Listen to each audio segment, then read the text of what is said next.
The first time Abraham Dawson saw Murak Fireblood, she was standing in the middle of Caldwell's trading post with a broken chair leg in her hand and a ring of hostile men around her, and every single one of them was afraid. Not that they would have admitted it.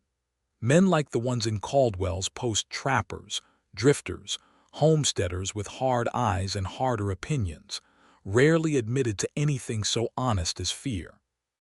They dressed it up in righteous anger instead, in the kind of bristling, red-faced indignation that let them sleep easy at night. But Abraham had been watching men his whole life, and he knew the difference between courage and the counterfeit version of it. And what he saw in that smoky, lantern-lit room was a circle of counterfeit men facing down one woman who was the most undeniably real thing he had ever laid eyes on. She was tall, nearly as tall as he was, and he stood 6 feet in his boots. Her skin was the deep, warm green of pine needles in summer, and her tusks, modest ones, curving just a little above her lower lip, caught the firelight like polished horn. She wore a fitted leather bodice over a dark rust-colored shirt that laced up the front, the bodice cinched tight at her waist with a wide belt of braided rawhide, and below that a snug pair of dark canvas riding breeches tucked into worn but well-kept boots that came to mid-calf. Her black hair was pulled back in a thick braid that fell between her shoulder blades, a few loose strands framing a face that was angular and fierce, and to Abraham's startled and immediate recognition, beautiful. The broken chair leg in her hand was not a weapon. That was the thing nobody else in the room seemed willing to notice. It had simply come apart in her grip when she sat down, because the chairs in Caldwell's were old and cheap and not built to accommodate someone with her frame, and now she was holding a piece of wood while 6 men shouted at her like she had drawn a blade. "You broke Caldwell's property," said the man closest to her. His name was Fen Drury, and Abraham knew him as a man who collected grievances the way other men collected coin. Orcish filth destroys everything it touches, always has. Murak Fireblood did not flinch. She did not take a step back.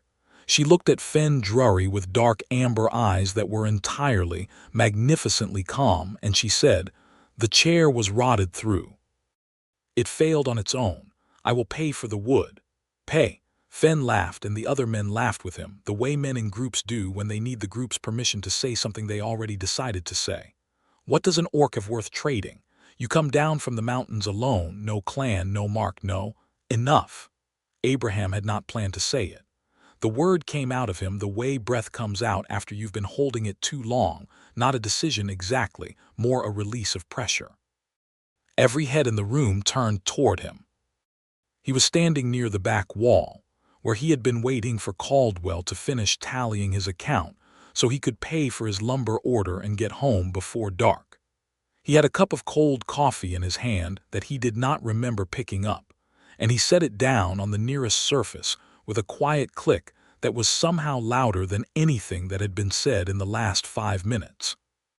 "She said she will pay for the chair," Abraham said, walking forward into the circle of men without hurrying, without any particular aggression in his movement, just the steady, unhurried walk of a man who has decided where he is going. "That is a fair offer. If the chair was rotted, the fault is Caldwell's for keeping it. Either way, she offered to pay. That is the end of it." Fen Drury looked at him with the expression of a man whose audience was being stolen. "You vouching for an orc, Dawson? That what you're doing?" "I am vouching for a fair transaction," Abraham said. He was standing between Murak and Fen now, not dramatically, not with his chest puffed out, just present, a wall made of quiet resolve. "Which is what this post is supposed to be for." "Caldwell," he said, louder, raising his voice toward the back counter where the old trader had wisely chosen to become suddenly very interested in his ledger. "What is the chair worth?" A long silence. Then Caldwell, without looking up, muttered, "2 copper bits." Abraham reached into his coat pocket and produced 2 copper bits and set them on the nearest shelf with the same unhurried calm. "Done," he said. "The matter is settled." Nobody moved for a moment. Then Fen Drury denied his audience and his spectacle, gathered his dignity, and walked out. The others followed in ones and twos like smoke thinning.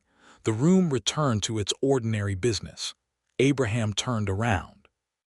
Murak Fireblood was looking at him with those amber eyes, and the broken chair leg was still in her hand, and her expression was unreadable but entirely focused, the way a hawk looks at something it has not decided about yet. "I did not ask for that," she said. Her voice was low and even, with the faint cadence of someone who learned to speak the common tongue from a book more than from conversation, every consonant a little more deliberate than a native speaker's. "No," he said. "You did not." "I do not beg," she said. "I want that to be understood. I was handling it." "I know you were," Abraham said, and he meant it. "I paid for the chair because it was my 2 copper bits to spend. What you were handling was your own business." She studied him for a moment longer. Then very slightly she tilted her chin down, not quite a nod, more an acknowledgement of something decided. She set the broken chair leg on the shelf beside his empty coffee cup. "My name is Murak Fireblood," she said. "Abraham Dawson," he said. "I have a homestead about 4 miles east of here, past the Ridge Road Fork. If you have nowhere to be tonight, there is a spare room and supper." The amber eyes narrowed by a fraction. "Why?" "Because it is getting dark," he said simply, "and there is a spare room." She was quiet for what felt like a long time. Outside, the wind was picking up off the mountain, the kind that promised frost before morning. "I will think about it on the road," she said at last. She thought about it on the road. She came. Abraham's homestead sat at the edge of a wide clearing where the tree line broke and the land rolled down toward the creek in long grass that was turning gold with the coming autumn. The cabin itself was a solid thing, built of notch pine logs chinked with clay and moss, 2 rooms downstairs and a sleeping loft above, with a stone chimney that drew clean and a porch wide enough to work on in the rain. He had built it himself over 3 years, a little at a time, the way you built things when you were doing it alone and doing it right. He lit the lanterns and put a pot of venison stew on the hook over the fire, and did not ask her questions while she looked around the place with those methodical amber eyes, cataloging it the way a person does when they are deciding whether a space is safe. He noticed the moment her shoulders came down a half-inch, which was the moment she decided it was. She sat on the bench at the table, the bench, not the chair, he noticed, and understood why, and accepted the bowl he set in front of her without ceremony. "Where are you coming from?" he asked, sitting across from her with his own bowl, because the silence was companionable enough, but there was a story behind her, and it seemed right to let her know she could tell it if she wanted to. "North," she said. "The Greyhorn clans." He knew of the Greyhorn clans. Everyone in this part of the territory did. They had been in open war with the border settlements for the better part of a decade, and 2 years ago there had been a peace accord hammered out at Setts Ford that had held, just barely, because both sides were exhausted. "Are you coming from them or away from them?" he asked, because there was a difference. She looked at him directly across the bowl, appreciating, he thought, that he had asked it straight instead of dancing around it. "Away," she said. "I left the clan 3 years ago. I have been working my own way since. I'm not part of any war, old or new. I trade in ironwork and hides. I had a contact in Caldwell's who owed me a debt." "Did you collect it?" He was not there. A pause. "I will try again in the morning." "You are welcome to stay until he comes through," Abraham said. "However long that takes." She looked at him again with that hawk's calculation. "You do not know me."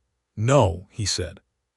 "But you sat down and had supper, and you have not lied to me once yet, which puts you ahead of half the men I do business with."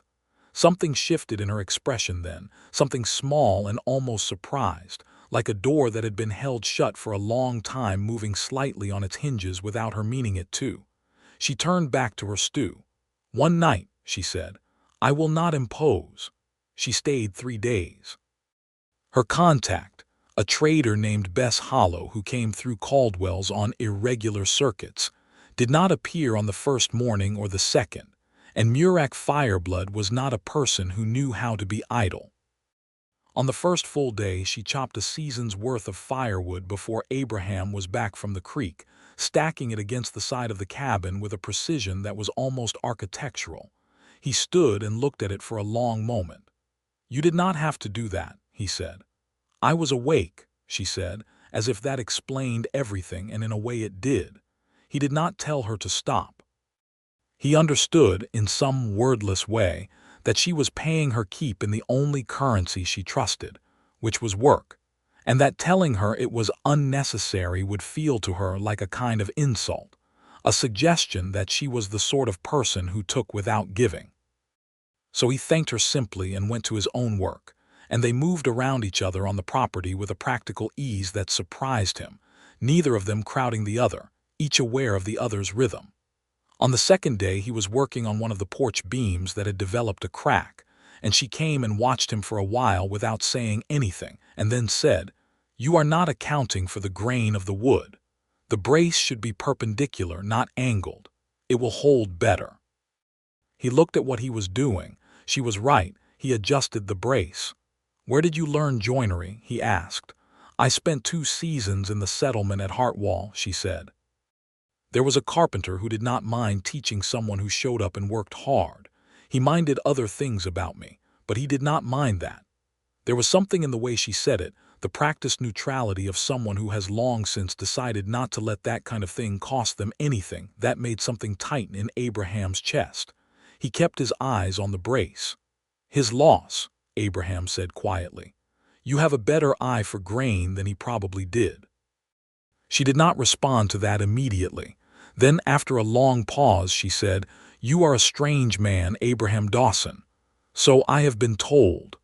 "It is not an insult," she said, and went back inside.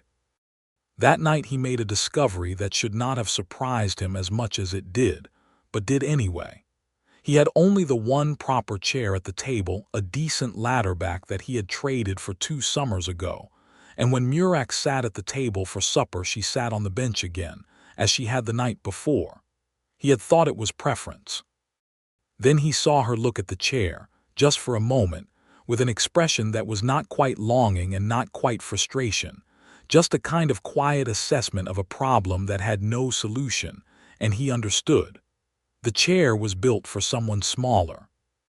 Its arms were too close together, the seat too narrow, the back pitched at an angle that would not suit her longer spine and broader shoulders. She had sat on the bench because sitting on the chair would be uncomfortable at best and undignified at worst, and Murak Fireblood was clearly a person for whom dignity was not a small thing. He did not say anything that night. On the third morning, before she was up, he went to his workshop, a lean-to attached to the back of the cabin with a workbench and 2 walls of hanging tools, and he started building a chair. He had good oak from his last lumber order, seasoned and tight-grained, and he worked by the early light with his drawknife and his chisels, making the seat wider and the back taller, setting the angle of the backrest at a degree that would suit someone with a longer torso, leaving the arms off entirely, because he had noticed that she sat with her elbows out when she worked, the natural posture of someone with broad shoulders who had never had furniture that fit. He worked with the same steady attention he brought to everything, not rushing, thinking it through. He was fitting the last peg when she appeared in the lean-to doorway, still in her riding breeches and laced shirt from the day before, her braid loose from sleep, a cup of something hot in her hands. She looked at what he was doing. She was quiet for a long time. "That is not a chair for you," she said at last. "No," he said, "it is not." He set the finished chair on the ground and looked at it critically, then looked at her. "Try it," he said. She set her cup down on the workbench and crossed to the chair and sat in it, and he watched the precise moment when she realized it fit, the way her spine settled, her shoulders dropped, her whole posture organized itself into something easy and natural instead of the careful management of a body in a space that was not designed for it. She was quiet for a moment that stretched long enough to become something significant. "Why did you do this?" she asked.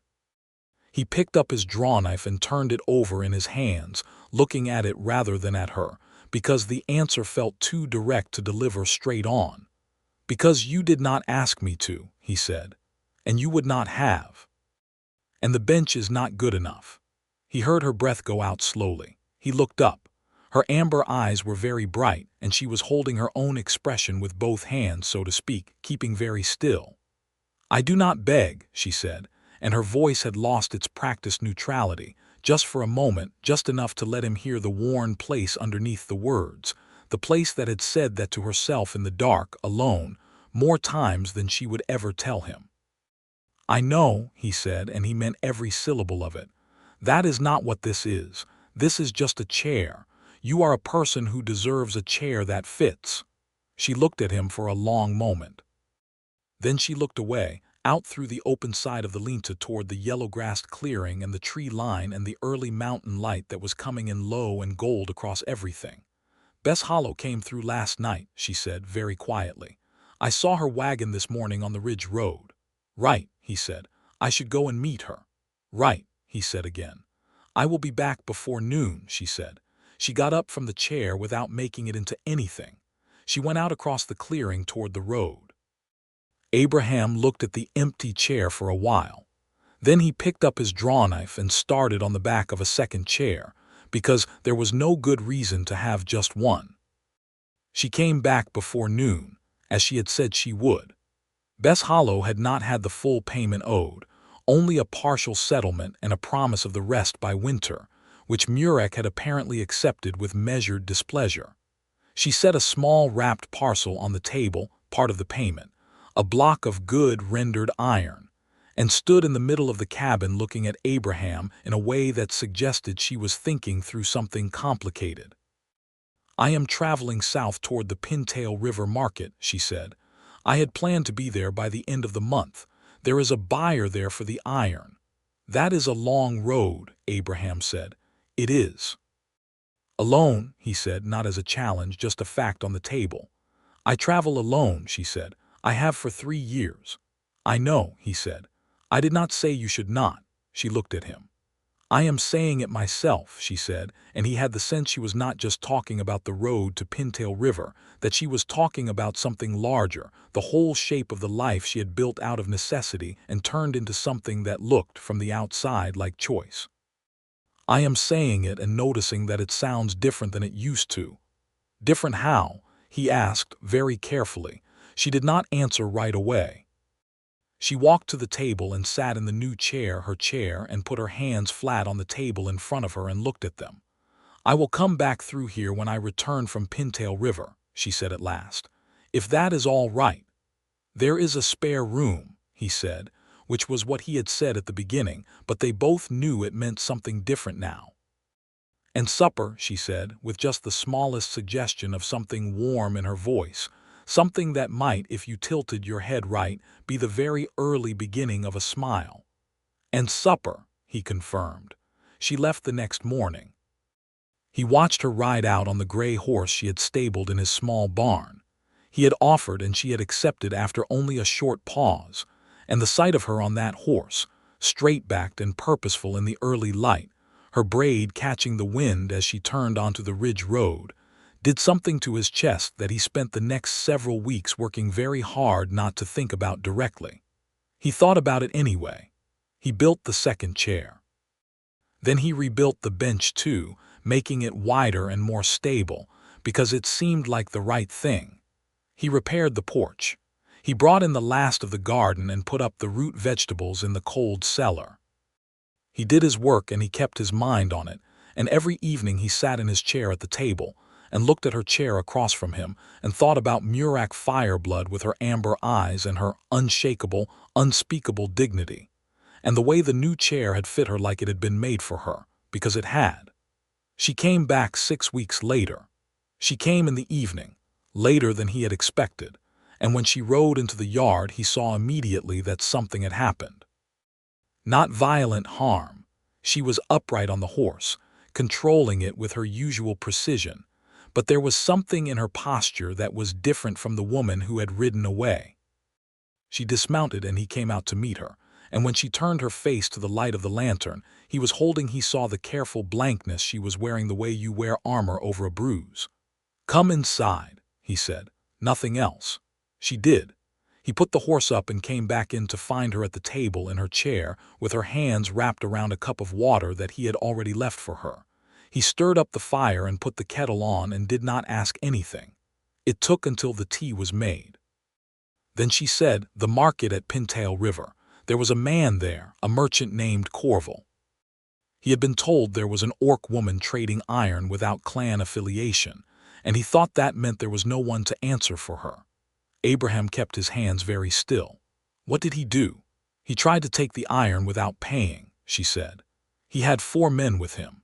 He told me that an unaffiliated orc had no standing in the Pintail market, that his word would always outweigh mine with the market authority, and that I had better accept whatever he offered or accept nothing." "What did you do?" Abraham asked, and his voice was calm, but the calm was costing him something. "I took back the iron," she said. "I did not leave without it. I walked out with it and I found a different buyer and I sold it fairly." A pause, "But I had to move quickly. There were men who would have." She stopped.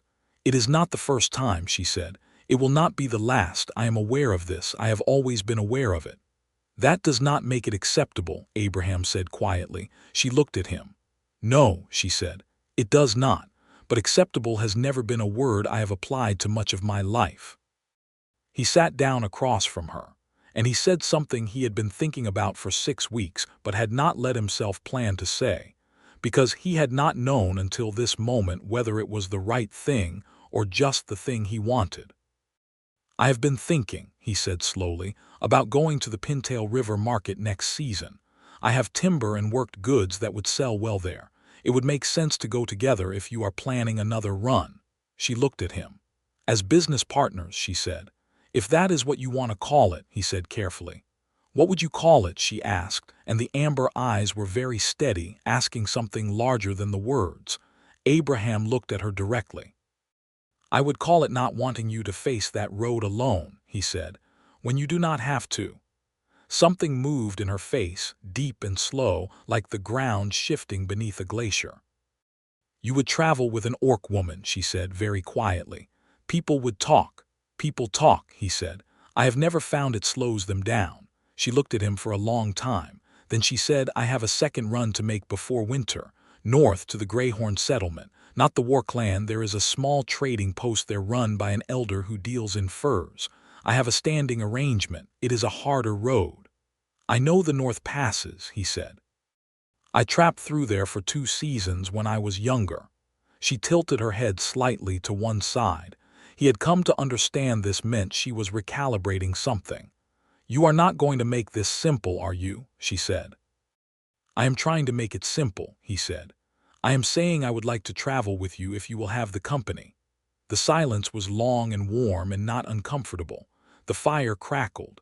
Outside, the first real cold of autumn was settling on the mountain. "I will think about it on the road," she said, the same words she had said on their first night. And this time there was something unmistakably alive in the corner of her mouth when she said it, something that was definitely a smile. "That is good enough for me," he said. They left for the Greyhorn trading post on a gray Monday morning with the wagon loaded and her gray horse tethered to the back. The north road wound up through pine forest and switchbacks that tested the wagon's axles, and by the second day they were high enough that the air had real teeth in it, and Abraham was breaking ice off the water bucket each morning before the horses would drink. On the third night, with snow coming in from the northwest, and the tent pitched under a rocky overhang that cut the worst of the wind, they sat close to a fire that they had built together, each contributing instinctively him with the structure of it, her with the choice of wood, and ate dried elk and hard bread, and talked for the first time without the subtle constraint that had been present in the cabin, as if the wilderness had stripped the last of the formality away. She talked about her clan. Not the war, not the politics, but the small daily things, the way the clan's hearth fires were arranged, the specific smell of the morning cook fires in an orc encampment, a game she had played as a child with flat stones on the bank of a highland stream. She talked about it the way you talk about something you love and have lost and have made your peace with losing, which is to say, with precision and without self-pity. He talked about his family, his father, who had been a carpenter in the river settlements before the sickness took him when Abraham was 19, leaving him the tools and the land claim and nothing else. He talked about the 3 years of building the homestead, the first winter alone, the particular satisfaction of a well-fitted joint in good wood. "You make things with your hands," she said, "the way some people say prayers." He thought about that. "Yes," he said, "I think that is exactly right." She was looking at him with her amber eyes in the firelight, and there was something new in the look, not the hawk's calculation, not the measured assessment of a woman deciding whether a thing is safe, but something warmer and more unguarded. He felt it like a change in the air, the way you feel when a storm you have been watching from a distance changes direction and starts coming toward you. He did not move toward her. He understood in a way that came from paying attention to who she was, that this was not the moment, not because she did not feel what he thought she felt, but because she would need to come to it on her own terms or not at all, and he was patient enough to let that be. "Get some sleep," he said, gently standing up to bank the fire. "The upper switchbacks are the hard part and I want an early start." She was quiet for a moment. Then, "Abraham," he turned. She was still looking at the fire. "Thank you," she said. "Not for any particular thing, just thank you." He stood there for a moment with the warmth of it moving through him. "Always," he said, and he meant it as a complete statement, not a pleasantry. He went to his side of the tent. He was aware, as he lay down in his bedroll, that she was 3 feet away, that the sound of her breathing was the last thing he heard before sleep, and that this felt more like home than anything had felt in a very long time.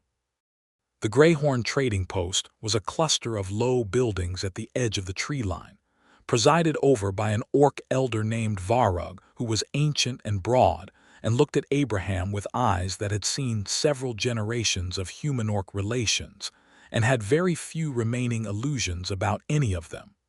He was not hostile. He was simply observant, in the way of very old people who have learned that observation is more useful than judgment.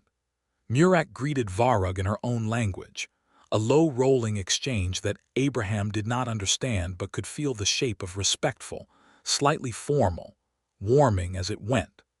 Varug looked at Abraham twice during the exchange, and the second time he allowed a small sound that might have been approval or might have been the grunt of a very old man whose knee was bothering him. The business was transacted over 2 days. Murak's iron for a good quantity of winter furs, a complex negotiation that Abraham watched with admiration she did not ask for, and which he gave silently, because she was very good at it.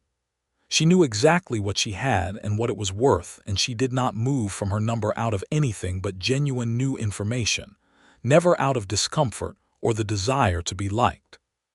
He found himself leaning against the post wall with his arms crossed, watching her work, and thinking that he had never in his life seen a person more entirely themselves. On the last evening, Varug caught Abraham alone at the edge of the post yard, where Abraham was checking the wheel hubs on the wagon. "You are a carpenter," Varug said. It was not a question. "Among other things," Abraham said. "She told me what you built," Varug said. Abraham did not ask what she had told him. He waited. "In the old tongue," Varug said, looking up at the mountain with his hands folded, "there is a word, vrakar. It means the thing made to fit the body is made to fit the soul also. We believed once that the person who built your hearth seat was the person who knew your worth." He looked at Abraham then with those ancient eyes. "It is not a word we have had reason to use often in the dealings between our kinds." Abraham was quiet for a moment. "I just built a chair," he said. "Yes," Varug said. "You just built a chair," and he went back inside. The road home was longer because the snow came in earnest on the second day out, turning the switchbacks into long, careful negotiations with ice and gravity that required Abraham's full attention on the reins and Murak walking ahead in places to read the footing. She was extraordinary on uncertain ground, sure-footed and unhurried, reading the surface with her eyes and occasionally with her hands, laid flat on the ice to feel the vibration of meltwater underneath. At one point on the worst stretch, with the wagon tilted at an angle that made Abraham's jaw tight, she stepped back to the wagon and said, "Hold the reins steady and let me take the brake." And she did not wait for his agreement before she was at the side of the wagon, her hand on the brake handle, timing the release with the pull of the horses, with a precision that got them through the bad stretch without incident. When the road leveled out, she came back up to the seat beside him, brushing snow from her sleeves, and he looked at her sideways and said, "How did you know that angle on the brake?" "I drove supply wagons for a trading company for a season the second year after I left the clan," she said, "before the ironwork. The route went through the Pale Pass every month. I had a lot of practice with bad roads." "What else have you done?" he asked, genuinely curious, genuinely impressed. She tilted her head. "Smithing, logging, 2 months as a healer's assistant in a border settlement. The healer did not care what I was as long as I did not faint at blood, which I do not." A pause. "I have worked hard to be useful," she said, and there was that quality again, that deliberate neutrality over the worn place, because that has been the only currency that did not depend on anyone deciding to extend me any particular grace. "You are more than useful," Abraham said. "You know that." She was quiet for a moment. "You say things like that," she said, "as if they are just facts." "They are just facts," he said. She looked at the snow-covered road ahead. "You are a strange man, Abraham Dawson," she said again, and this time it was unmistakably warm, and this time it was unmistakably not an observation but something closer to an endearment, and they both knew it, and neither of them said so, and the wagon moved through the snow with the horse's breath making small clouds in the cold air, and the mountain enormous and indifferent and beautiful around them. Winter came down hard on the homestead that year, the kind of winter that tests a structure and everyone in it. By the time they were back from the Greyhorn Run, the ground was frozen solid, and the days were short and gray, and the nights were long and very cold. The spare room was Murak's room. This had stopped being a formality somewhere between the third week and the first snow. Her things were there, a small pack, a short recurve bow and quiver hung on the peg by the door, a folded cloth she used to polish her boots each morning. It did not need to be discussed. They worked together through the cold months with the same practical compatibility they had found in the first days, each knowing what needed doing and doing it, neither waiting to be asked.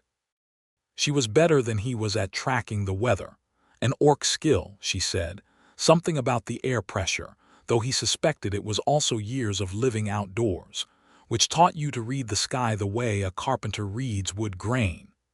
He was better at the indoor work, the maintenance of the cabin and the tools, and the constant small repairs that a winter homestead demanded.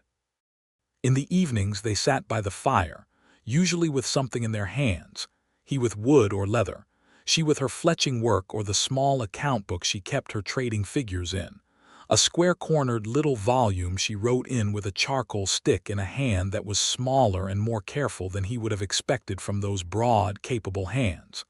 They talked.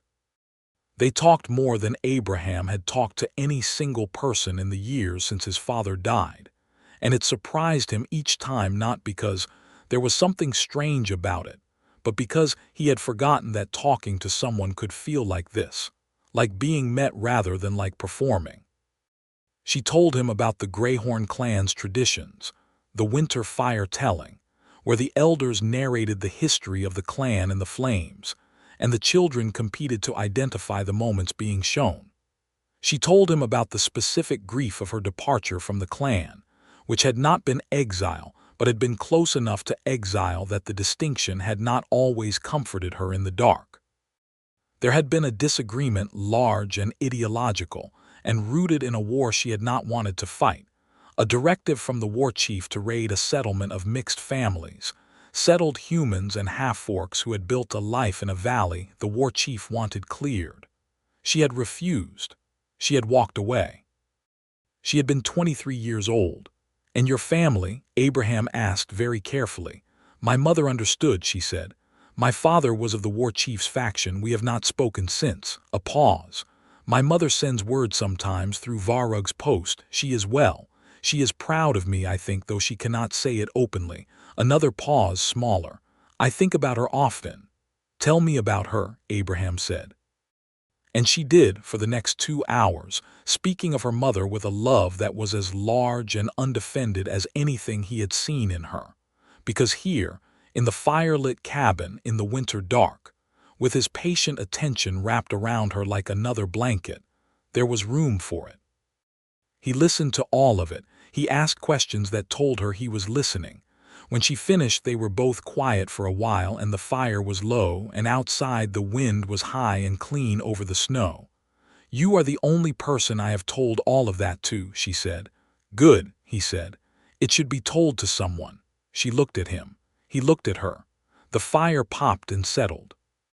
The first time he touched her, truly touched her, not the incidental brush of hands passing a tool or a bowl, was in the 3rd month of winter, when she came in from the barn in the blue-black pre-dawn dark with ice in her braid, and a cut on her palm from the hay bale wire she had been using to retie the barn door that the wind had loosened. And he took her hand in both of his without thinking about it, turning it to the light to look at the cut, and she went very still, not pulling away. Not moving at all, just still. He cleaned the cut with the herb-steeped spirit he kept for exactly this kind of thing, and wrapped it with a clean strip of cloth, and all the while he was aware of the weight and warmth of her hand in his, with an attention that had nothing to do with the cut, and everything to do with the fact that touching her felt like the most natural and the most significant thing he had ever done simultaneously. When he was finished, he did not release her hand immediately. He held it for a moment longer, his thumb resting on the inside of her wrist. She looked down at his hands holding hers. Then she looked up at his face. The amber eyes were very close and very open. "Abraham," she said, and his name in her voice was different than it had been, lower and more careful, like something she was saying for the first time in its full meaning. "Yes," he said, which was an answer to a question she had not quite asked, and they both knew it. She leaned forward and rested her forehead against his, and they stayed like that for a long moment, breathing the same air in the cold early morning, her hand warm in both of his. It was the most intimate thing he had experienced in years, possibly in his life, and it was not quite a kiss and not quite a declaration and was entirely, overwhelmingly real. She pulled back slowly. She looked at him. She said, I am not experienced at this, at allowing." She pressed her lips together, "at trusting." "Neither am I," he said honestly. "Not at this, not with anyone who mattered." She searched his face. He let her look at everything there was to find. "All right," she said, and it was a small, enormous word. All right. He did not push beyond that night. He was content with all right. He was content with the slow, careful way they moved toward each other over the rest of winter. The incremental lowering of every wall she had built over years of necessary self-protection. And he understood that it was a gift she was giving him, not as a payment but as a choice. And that made it the most valuable thing anyone had ever offered him. By the time the thaw came, they were sleeping in the same room, the loft above the 2 downstairs rooms, in the same wide bed he had built when he first moved in, which turned out to be adequately sized for both of them, which he took as a sign that some things were meant. There had been a night of cold so extreme that she had simply appeared in the doorway of the loft with her blanket and said, "The floor in the spare room has a draft," which was true, and which was also the most endearingly unconvincing excuse he had ever been given, and he had said, with the straightest face he could maintain, "I expect it does," and moved over to make room, and that had been that. Lying in the dark with the warmth of her beside him, her breathing slow and even, her braid loose on the pillow, he had come to understand that sleep with her was its own kind of intimacy, the most unguarded version of a person, and she had given it to him, and he was careful with it, each night, the way you are careful with anything that took a long time to be trusted with. The kiss happened on a morning in early spring, when the first crocus was pushing through the mud by the porch steps, and the air smelled like wet earth and possibility. She had been outside with the horses, and he had come to the porch with 2 cups of tea, and she had come up the steps and taken her cup and turned to look at the clearing, and the morning light on her face was the kind of thing that required a painter to do justice to, and he had neither the skill nor the patience. Only the directness of a man who had been patient for months, and was aware that patience, held too long past its moment, becomes its own kind of cowardice. "Murak," he said. She turned, and he stepped forward and put his hand along her jaw gently, and looked at her for one full second to make sure. And what he found in her face was yes, unambiguous and clear-eyed, and so he kissed her. She kissed him back with the same uncompromising sincerity she brought to everything, one hand coming up to grip the front of his shirt, and the cups of tea were set down on the porch railing and forgotten, and the spring morning went on around them, indifferent and bright, and he tasted the cold and the warmth of her, and felt the particular sensation of something falling precisely into place that had been slightly out of alignment for his entire adult life. When they broke apart, she was looking at him with those amber eyes, and something in her was different, opened fully rather than just ajar, and she said, "I have been wanting to do that since the Greyhorn Road." And he laughed, a real laugh, surprised out of him, and said, "Murak, I have been wanting to do that since you sat in that chair." She smiled then, fully, completely, the first full smile he had seen from her, and it transformed her face into something so warm and alive that it was genuinely disorienting. He stood on his porch looking at her smile, and thought that he would do almost anything to keep seeing it.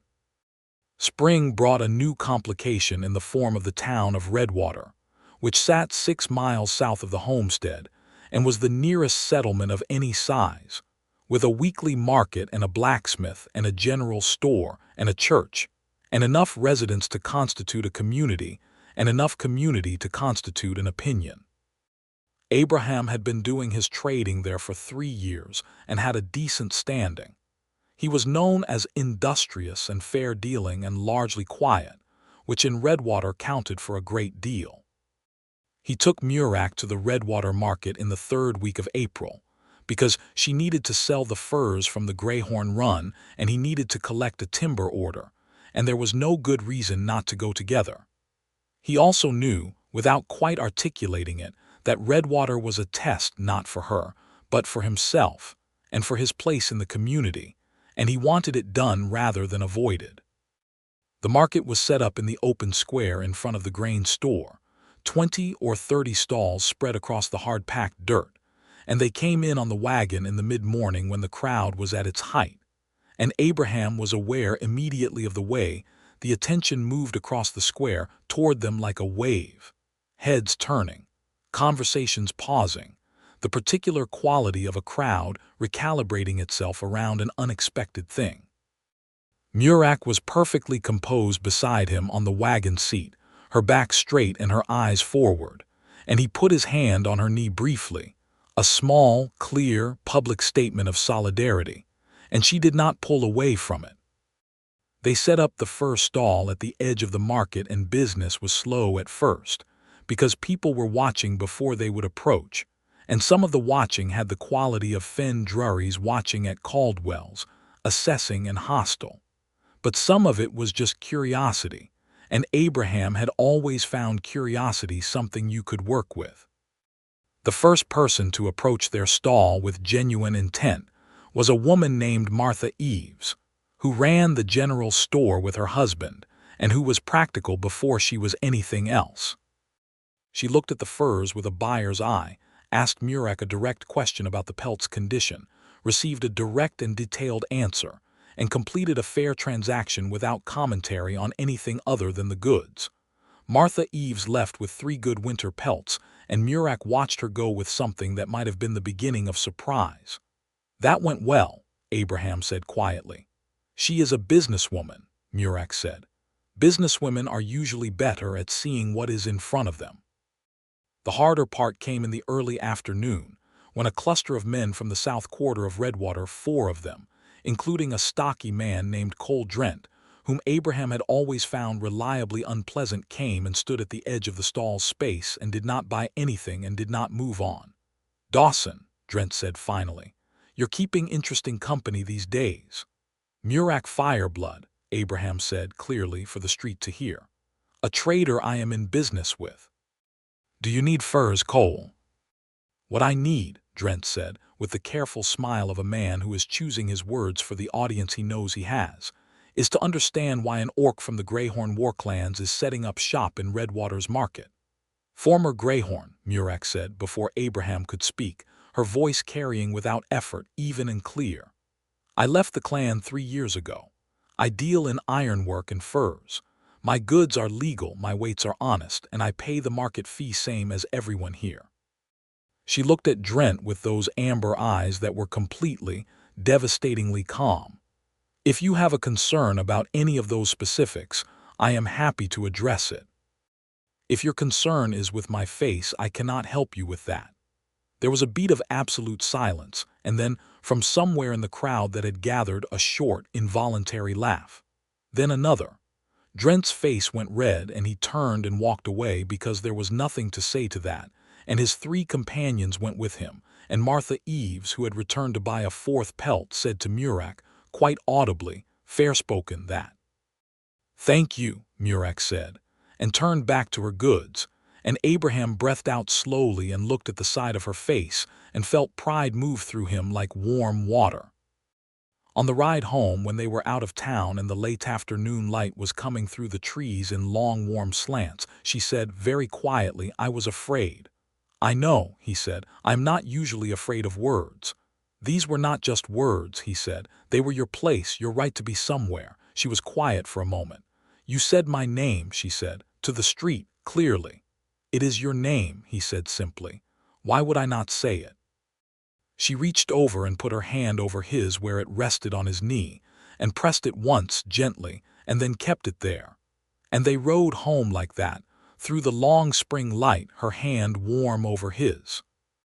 Summer came and the homestead was green and busy, and full of the kind of days that a person puts away in their memory, the way you press flowers in a book, carefully, because you know they are something you will want to look at later. Abraham had a good season with his timber and joinery. Word had spread that he was skilled, and the spring and summer brought several commissions from the Redwater settlement, including new pews for the church and a new counter for Martha Eves's general store. And he worked on these in the Linta workshop with the wide door open to the summer air, and often with Murak at his elbow. Because she was good with wood in the way she was good with most things she applied herself to, precise, and unfrightened by difficulty. She was building her own trading circuit now, established enough that she went out and came back on a rhythm he had learned. Caldwell's Post on the 1st of each month, the Pintail River Market every 6 weeks, the Greyhorn Post in late summer.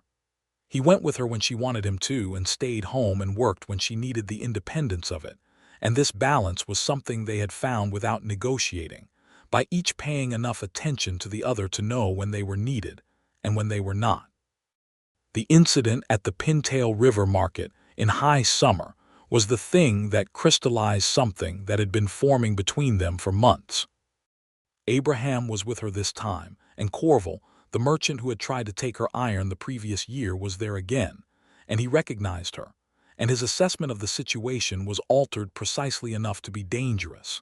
He saw a human man with her and recalculated and decided to address himself entirely to Abraham, as if Murak were not there. Dawson, he said. Someone had told him Abraham's name, which was annoying. Your partner there has some goods I would be interested in.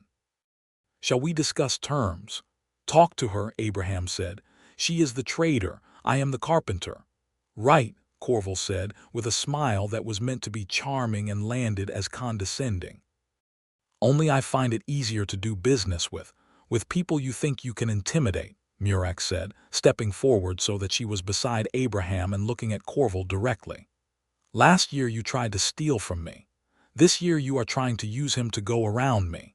Neither will work, and if you try a third approach, I will speak to the market authority about your practices, and I have documentation. She produced from her coat pocket the small square account book. I have kept records since the first meeting. Corval looked at the book. He looked at Abraham. Abraham said nothing because there was nothing to add. Murak had handled it perfectly. Corval left. They sold the goods to a different buyer, a woman from the eastern settlements who dealt in ironwork for farming equipment and paid without dispute and was pleasant about it. Afterward, walking back through the market with the empty cart, Abraham said, "The account book. I have kept records of every transaction since the second year," she said. "Disputes, interference, attempted fraud, everything dated and witnessed when possible." She tucked the book back into her pocket. "I told you. I am aware of how things are. I prepare." He stopped walking. She went 2 steps past him and turned. "What?" she said. "I love you," he said. The words had not been planned. They came out of him, the way the word enough had come out of him in Caldwell's post. More a release of pressure than a decision. Except that this one was larger and quieter, and the most sincere thing he had ever said. Murak Fireblood stood in the middle of the Pintail River market with the summer sun on her face and her account book in her pocket and looked at him. And for a moment her composure was entirely gone, which he had never quite seen before, and what was underneath was something enormous and unguarded, and a little frightened and completely, wholly alive. "Abraham," she said. "You do not have to say anything back," he said. "I just needed to say it." She crossed the 2 steps between them and put both hands on his face and kissed him, right there, in the middle of the market, with buyers and sellers and strangers all around them.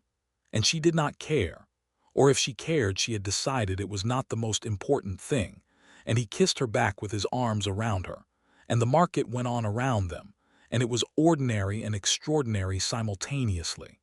When she pulled back her eyes were very bright. "I love you," she said, as if saying it plainly were the only way she knew how to do anything, which he had come to understand it was. "I have been afraid of that for months." "You are not afraid of much," he said.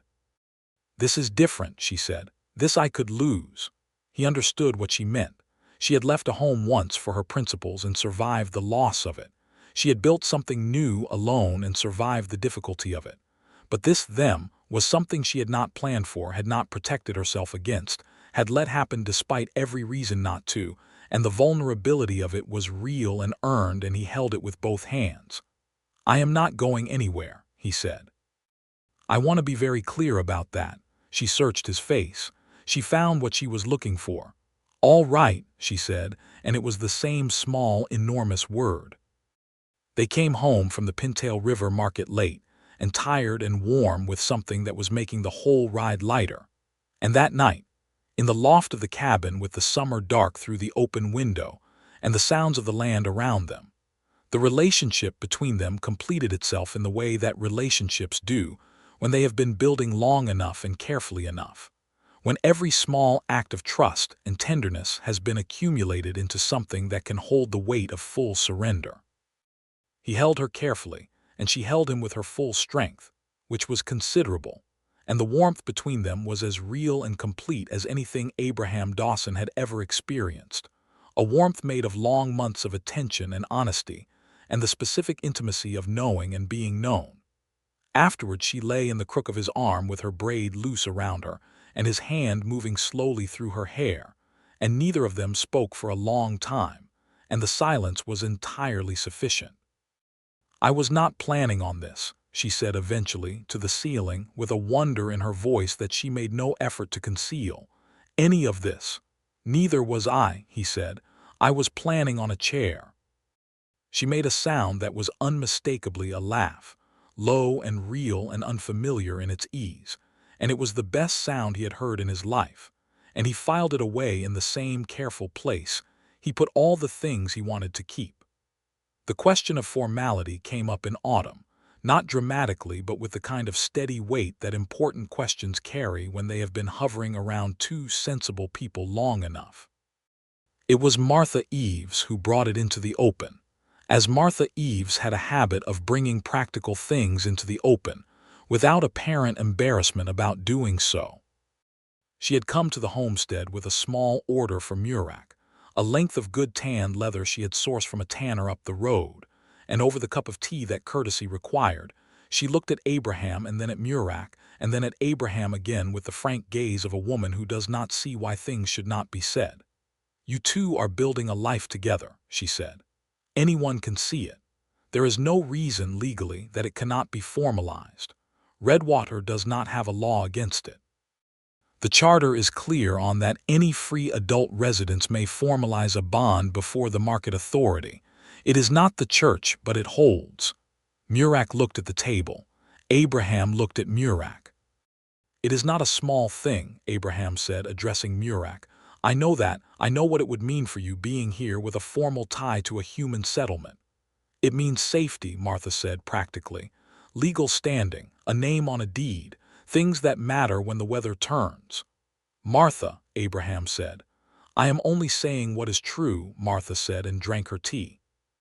That night after Martha had gone, they sat by the fire and Murak had her account book in her hands, but she was not writing in it, just holding it, and Abraham was turning a piece of wood over in his hands, and finally she said, "She is not wrong." "No," he said. "It would mean something different for me than for most," she said. "A human-orc bond registered in a frontier settlement. There are places it would be received badly." "Yes," he said. "There are also places where it would be the first of its kind," she said slowly, "and where the fact of it existing might make the second and third easier." He looked at her. "I have been thinking about it," she said, looking at the fire. "Not because I need a legal document to know what this is. I know what this is. But because I am a person who keeps records." And here the corner of her mouth moved in the way that always meant she was being gently wry. "And I believe in the value of things written down." "Murak Fireblood," he said. She looked at him. "I would be honored," he said, "to be written down with you." The amber eyes were very bright. "That," she said, "is the most Abraham Dawson thing you have ever said." "Is that good?" he asked. "Yes," she said. "It is very, very good." They were bonded at the Redwater Market on a Saturday morning in the second autumn of their life together, in front of the market authority, who was a compact and serious man named Hallu Crane, who read the legal form without commentary and asked the required questions, and recorded the answers in his ledger with the same penmanship he used for property transactions and grain tallies, because the law did not distinguish between types of significant events. The square was not empty. Word had gotten around, as word always did in Redwater, and there was a crowd of watchers curious, some supportive, some hostile in the quiet, watching way that hostile people are when they are outnumbered by the merely curious. Martha Eves was there, in her good coat, standing front and left where Abraham could see her. Varug had sent word through the trading circuit. He could not travel so far, but he had sent a length of woven greyhorn marriage cloth, deep red and green, that Murak wore over her shoulders above her leather bodice, the only concession to ceremony she had agreed to. When Crane read the final form and asked Abraham if he agreed to the bond, Abraham said, "I do," clearly enough that the whole square heard it. When Crane asked Murak, she said, "I do," in a voice that carried the same absolute conviction she brought to everything, her amber eyes on Abraham's face, and he looked back at her with everything he was, unguarded, present, entirely there. Crane blotted the page. "It is recorded," he said, and that was that. Fen Drury, who was standing at the back of the crowd, said something to the man beside him that nobody near them chose to repeat. Cole Drent had not come at all, which Abraham counted as a small victory. Martha Eves started clapping, which was not strictly called for by the occasion but which she clearly felt was warranted, and 3 or 4 other people joined in, including a young farmer from the North Quarter whose name Abraham did not know but whose willingness to applaud he appreciated deeply. Murak stood in the autumn square in her leather bodice and her greyhorn marriage cloth with her account book in her coat pocket and her amber eyes clear and open, and she looked at Abraham, and she was not performing composure. She was just happy. Simply, completely, unarmored happy, and it was the most beautiful thing he had ever seen, and he was going to tell her that later when they were home. He told her and she said, "You are a very strange man," and kissed him, and that was enough. The first winter of their bonded life was different in texture from the one before it. Not harder or easier, just different, more settled. Somehow, the way a house with a solid foundation sits in the ground differently than one built on hope and good intentions alone. They were in the world as a joined thing now, and the world knew it. And while the world's opinion of it was not the most important consideration, there was something that mattered about being legible, about not being a question that people felt entitled to interrogate. Murak was still traveling her circuit. Abraham had expanded his joinery work, taking on a contract for the new Redwater schoolhouse that would keep him busy through the cold months. They had, without discussing it as a policy, stopped dividing the income between his earnings and hers, because the distinction had started to seem artificial, a relic of the careful period when they were still deciding whether to trust, and they had decided. She had taken to teaching him small pieces of the Greyhorn language on winter evenings, which she did with the patient rigor of someone who finds the structure of language genuinely interesting, and who has the natural teacher's gift of making what is difficult seem merely sequential.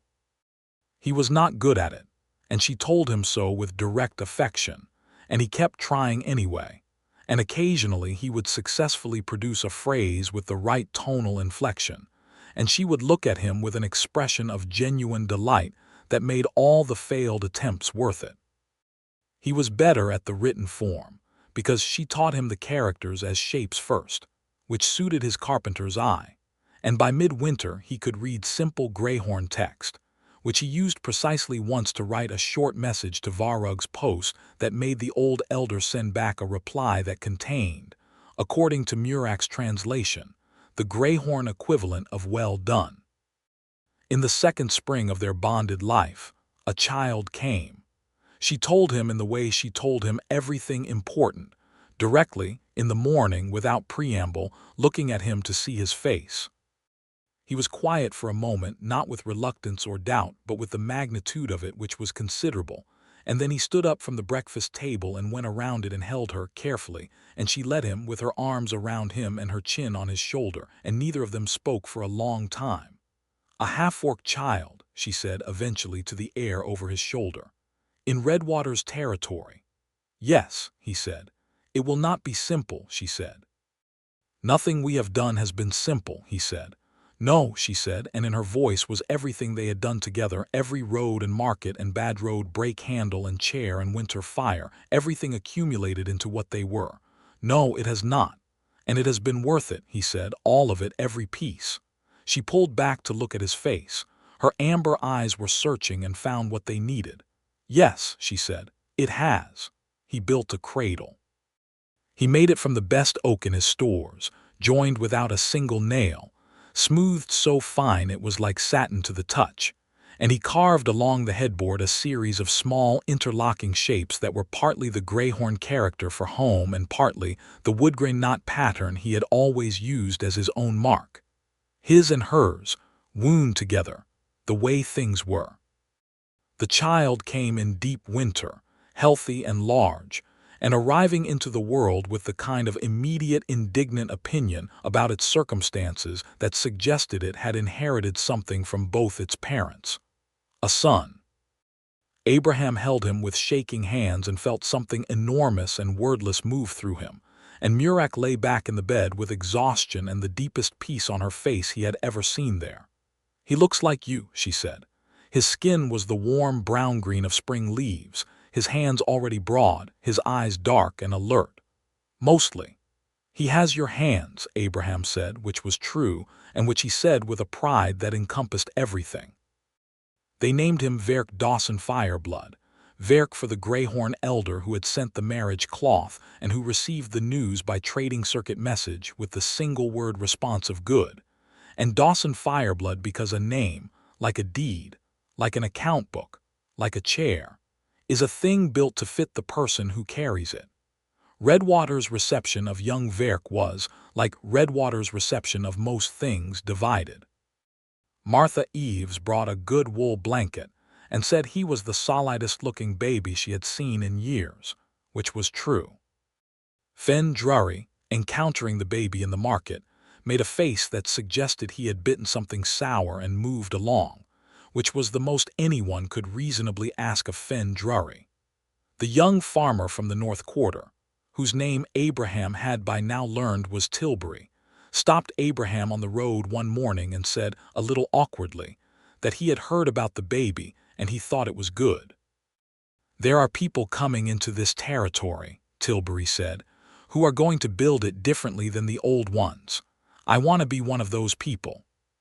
He said it with the slight formality of someone reciting something they have prepared because they needed to say it rather than because it came naturally, and Abraham shook his hand with real warmth. In the years that followed, things shifted. Not overnight, not without friction, not in the clean straight line that stories sometimes pretend for. Fen Drury never did come around and nobody expected him to. Cole Drent eventually left Redwater for a different settlement, which suited everyone adequately. But the schoolhouse that Abraham built had children in it who knew Verk, who grew up alongside him, and for whom a half-orc child was simply a person they knew, someone with a good throwing arm and his mother's amber eyes and his father's patience. And there is no better argument for a world than the one made by children who have simply never been taught the old hatreds. Murak continued her trading circuit, adjusting the schedule around the rhythms of family, the way a good trader adjusts a route around new roads practically, without complaint, finding the efficiency in the new arrangement. She and Martha Eves developed, over years, a business arrangement that was also clearly a friendship, though neither of them would have led with that word. Varug sent annual messages, and in Verk's fourth year, made the long journey south himself, arriving at the homestead on a bright autumn day and sitting in the chair that had started everything, Murak's chair, still at the table, still as solid as the day it was made, and looking around the cabin and the yard and the green gold clearing with his ancient eyes and saying, in the common tongue, "Good. This is good," in a way that settled into Abraham's bones like the sound of a well-made joint clicking into place. On the evening of their 5th anniversary, counted from the day at the Redwater Market, Murak found Abraham in the Linta workshop, working by lamplight on something she had not seen him start. She stood in the doorway and looked. It was a chair. A large one, broad and well-proportioned, with a tall back and no arms and the same careful attention to the wood's grain that all his best work had. It was, she realized, built to the exact same specifications as the chair at the table, the chair he had made for her before she had asked him for anything, before she had let herself want anything from another person in a very long time. "That is another chair," she said. "Verk is getting big," he said, not looking up. "He is going to need a proper chair soon. I thought I would make him one that fits him." She stood in the doorway for a long time, looking at the chair taking shape under his hands, and felt the fullness of her life move through her like a river, the whole of it. The road down from the mountain, the circle of hostile men, the 2 copper bits on a shelf, the chair that fit, the road north through the snow, the apple-bright morning on the porch, the ink in the ledger at Redwater, the weight of Verk in her arms on the first morning, all of it leading here to this lean-to, to this man. To this ordinary, extraordinary moment. She walked across the workshop and put her arms around him from behind, her chin on the top of his head, his hands stilling on the wood. "Abraham," she said. "Murak," he said. "I am glad I did not beg for that chair," she said. He put his hands over hers where they rested on his chest. "So am I," he said. "I am glad you built it anyway." "Always," he said, and he had not stopped meaning it, not once, not for a single day of all the days between then and now. And she knew it, and he knew she knew it, and the lantern light was warm on the good wood, and the night outside was full of cricket sound and the smell of late summer, and from somewhere in the cabin came the sound of Verk laughing at something, that big bright half-orc laugh that was neither wholly his mother's nor wholly his father's but was entirely and wonderfully its own thing. Abraham turned on his stool so he was facing her, and she sat in his lap with her arms around his neck the way she had come to do in the private evenings, unguarded and easy in her, fully her, the woman she had always been before the world taught her to be careful, and he held her with both arms and felt the weight and warmth of her and thought, not for the first time, that whatever confluence of luck and stubbornness and 2 copper bits had put him in Caldwell's post on that particular evening had been the most significant event of his life, and he was grateful for it every day. "What are you thinking?" she asked, because she could always tell when he was in the middle of a thought. "That I am glad a chair broke," he said. She laughed, that low, real laugh that he had been filing away for 5 years. "That is a very strange thing to be glad about." "I am a very strange man," he said deliberately with the weight of the years of it. "Yes," she said, and pressed her forehead to his and stayed. "You are, and you are mine, and I am very glad of that." Outside the night went on, big and unhurried, the way the frontier nights always did, enormous with stars and indifferent to human plans and orc plans, and the plans of anyone who tried to make a life at the edge of the wild world. The mountains were where they had always been. The creek ran in the dark. The Lenta lamp burned, and inside the cabin another lamp burned, and in the warm middle distance Verk laughed again at whatever a 4-year-old finds worthy of laughter at 9 in the evening, which is everything, which is right. Abraham Dawson and Murak Fireblood sat together in the lamplight as they had been sitting together, in one form or another, since a cold autumn night when the wind came off the mountain and a spare room and supper were the whole of the offer, and they were complete, and they were content, and the chair at the table sat solid and exact and waiting, as it had always waited, as all good-made things wait, for the person they were built to hold.